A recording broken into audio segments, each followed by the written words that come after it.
Olá, a nossa conversa de hoje parte de um livro que, olha, virou quase um manual para quem discute produtividade hoje em dia. Trabalho Focado, o Deep Work, do Cal Newport. Um livro bem famoso mesmo. E a premissa dele é simples, mas muito forte. Num mundo cheio de distração, conseguir se concentrar de verdade é quase um superpoder. Nossa missão aqui vai ser explorar essas ideias, mas com um olhar mais crítico, sabe? Partindo de uma nota que recebemos. Que questiona justamente se o livro não vai para um lado meio idealista demais, quase impraticável. Exato. Tipo, abandonar as redes sociais é algo viável? E o ponto que eu achei mais forte, e se a nossa dificuldade de focar não for uma falha de disciplina, mas na verdade um sintoma de esgotamento? É um ponto de partida excelente, porque o livro dá ferramentas que parecem muito boas, mas qual o custo real delas? A ideia não é só resumir o Cal Newport, é colocar os argumentos dele em tensão com a realidade de hoje. Perfeito. Então, para começar, vamos definir os termos. O Newport, ele cria uma divisão muito clara, quase uma batalha, entre dois jeitos de trabalhar.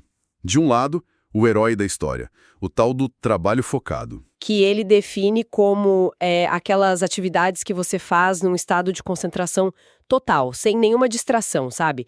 Que levam o seu cérebro ao limite. E o resultado disso é o que importa. Isso, esses esforços criam algo novo, melhoram suas habilidades e, o mais importante, são difíceis de outra pessoa replicar. É o trabalho que deixa uma marca. E para ilustrar, ele usa uns exemplos quase lendários, figuras que se isolavam de um jeito radical.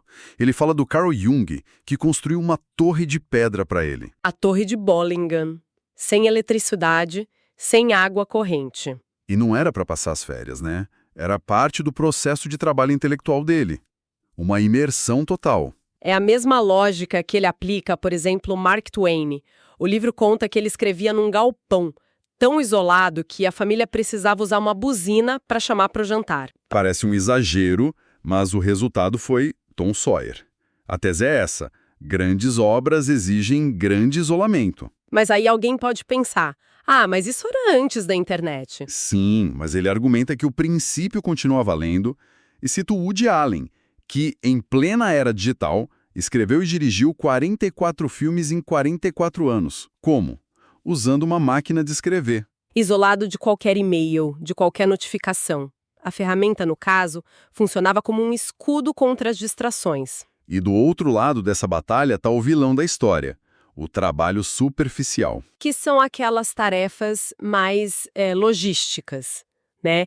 Que não exigem muito do cérebro e, pior, a gente geralmente faz no meio de um monte de interrupção. Responder e-mail, agendar reunião, postar na rede social da empresa. Exato. Segundo Newport, esse tipo de tarefa dá uma sensação de que estamos ocupados, mas raramente cria algo de valor de verdade. É fácil de replicar e cada vez mais de automatizar. E é aí que a crítica dele fica mais pesada. Ele diz que a cultura de trabalho hoje, com essa expectativa de estar sempre online, nos empurra com tudo para o superficial. Tem um dado da McKinsey que ele cita que é assustador. É impressionante. O profissional médio passa mais de 60% da semana só com comunicação eletrônica e busca na internet. Tipo, 1/3 do dia de trabalho é só lendo e respondendo e-mail. E a gente se sente produtivo porque a caixa de entrada está vazia, mas o que foi que a gente produziu de fato? Essa é a armadilha da ocupação visível que ele fala. Em muitas empresas, responder um e-mail em 5 minutos é visto como mais produtivo do que passar 3 horas quieto pensando num problema complexo. Porque uma coisa é visível, a outra não. Estamos otimizando para parecer que estamos trabalhando e não para o trabalho em si. O que nos leva direto para a ideia central do livro, a tal hipótese do trabalho focado. É uma tese econômica, na verdade. Basicamente, ele diz que a habilidade de se concentrar de verdade está ficando cada vez mais rara. Exatamente no momento em que ela está se tornando mais valiosa. Isso. E a consequência é que os poucos que conseguirem cultivar essa habilidade, eles vão prosperar muito mais que os outros. E por que ela é tão valiosa? Ele se baseia em 2 habilidades-chave para a economia de hoje. A primeira é aprender coisas difíceis e rápido. Com certeza. A tecnologia muda o tempo todo. Quem não consegue dominar um sistema novo, complexo, fica para trás. E para aprender de verdade, diz ele, você precisa de foco. E ele ancora isso na neurociência, com a ideia da mielinização. Exato. A ideia é que o foco intenso e repetido num circuito do cérebro meio que fortalece aquele caminho, como se você passasse uma camada de cimento ali. E aprender com um celular do lado, pulando de uma coisa para outra. É o contrário. Você joga um pouquinho de cimento em vários lugares ao mesmo tempo. Não constrói nada sólido. A segunda habilidade é produzir em um nível de elite, tanto em qualidade quanto em velocidade. E aqui ele propõe uma fórmula quase matemática. Trabalho de alta qualidade é igual a tempo gasto multiplicado pela intensidade do foco. A maioria de nós tenta mexer no tempo, trabalhar mais horas. Newport diz que o segredo está na intensidade. E isso, 3 horas de foco total podem render mais que um dia inteiro de trabalho fragmentado. E para provar isso, ele usa um conceito que eu acho muito poderoso, o de resíduo de atenção, de uma pesquisa da Sophie Leroy. Eu sinto isso direto. Como assim? Você tá lá, focado num relatório. Aí você abre o e-mail, só um segundinho. Quando volta pro texto, parece que metade do seu cérebro ainda tá lá na caixa de entrada. É uma sensação de estar dividido. E a pesquisa dela comprova exatamente isso. Ao trocar de tarefa, parte da sua atenção fica presa na tarefa anterior por um tempo. Então, cada notificação, cada olhadinha no celular deixa um resíduo que piora a sua performance na tarefa principal. O trabalho focado, por ser um bloco único, sem interrupção, evita esse acúmulo de resíduos. A promessa é essa: domine o foco, aprenda mais rápido e produza melhor. Tudo isso soa muito bem na teoria. Mas essa ideia de controle total sobre o foco bate de frente com a crítica do nosso ouvinte. E se essa filosofia for, na verdade, um privilégio? Um ideal inalcançável? Exato. O próprio Cal Newport é o maior exemplo. Ele é professor universitário, não tem rede social, é difícil de contatar, ele vive o que prega, mas como a nota aponta, é quase uma postura de monge budista. Isso é realista para o resto das pessoas? Essa é a grande tensão. E o livro, de certa forma, tenta lidar com isso. Ele sabe que nem todo mundo pode se trancar numa torre, por isso ele apresenta o que chama de filosofias diferentes. Modelos de aplicação. Isso.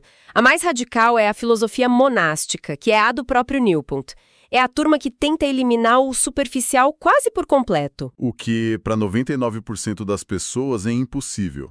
Se eu parar de responder e-mail, sou demitido em uma semana. Quais são as outras opções? A segunda é a filosofia bimodal. Você divide seu tempo em blocos bem claros. Pode ter dias ou até semanas só para trabalho focado, como um retiro, e o resto do tempo você lida com o superficial. É o modelo do Jung. Vida agitada em Zurique e retiros de isolamento na torre. Exatamente. Você não vive como um monge o tempo todo, mas cria esses espaços sagrados para o foco. Já parece um pouco mais plausível, mas ainda exige uma autonomia que, vamos ser sinceros, a maioria não tem. Um analista júnior não pode simplesmente sumir por 2 semanas. Certo. E por isso a que ele diz ser mais acessível é a filosofia rítmica. Que é a ideia de transformar o trabalho focado num hábito. Isso, como escovar os dentes. Você não decide se vai fazer, você só faz. O livro dá o exemplo de um estudante de doutorado que tinha emprego, filho pequeno. E ele criou o ritmo de acordar todo dia às 5 da manhã para escrever a tese. Era o bloco de tempo protegido dele. Um tempo inegociável. Mesmo essa abordagem, que parece a mais democrática, ainda tem um peso de disciplina que é enorme. E a impressão geral do livro, como nosso ouvinte notou, é de um idealismo extremo. Ele celebra a força de vontade como a solução para tudo.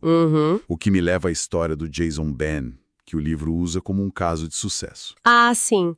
A história do consultor financeiro que odiava o trabalho, que admitia passar quase o dia todo navegando na internet. Isso. E para aprender a programar, ele se trancou por meses num quarto sem computador, só com livros, para forçar o cérebro a focar. Deu certo. Ele arrumou outro emprego, dobrou o salário. O livro usa ele como prova de que dá para retreinar o cérebro. É um exemplo forte da filosofia dele. É. Mas a nota do nosso ouvinte me fez ver essa história de um jeito completamente diferente. O livro narra como um triunfo da disciplina.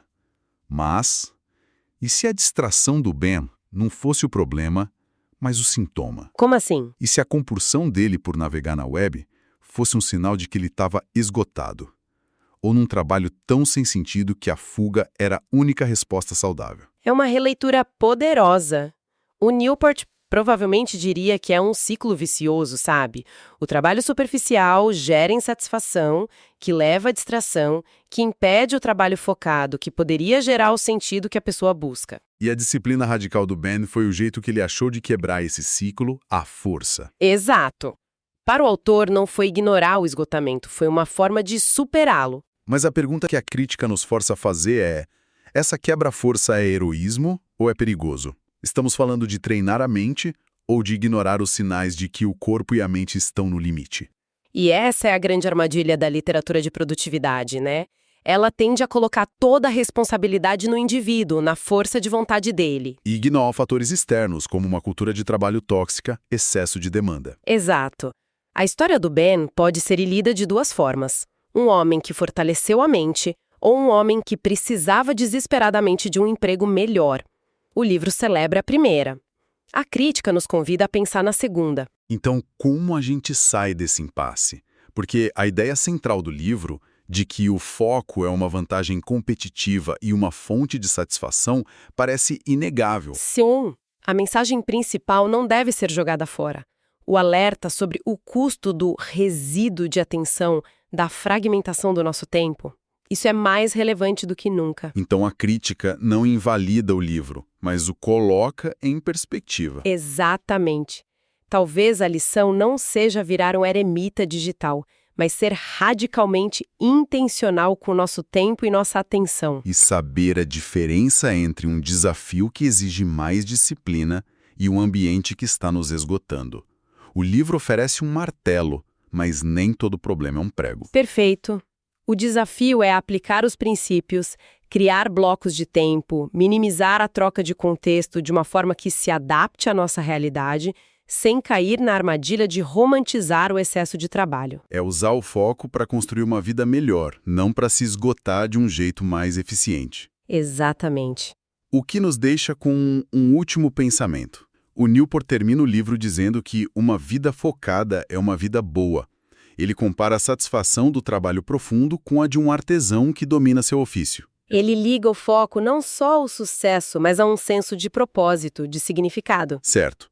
Mas a pergunta que fica é: essa satisfação vem só do processo de focar, não importa a tarefa, ou o trabalho focado só leva a uma vida boa se a tarefa em si tem um significado para quem a executa? É o ato de focar ou é o objeto do nosso foco que realmente importa no final?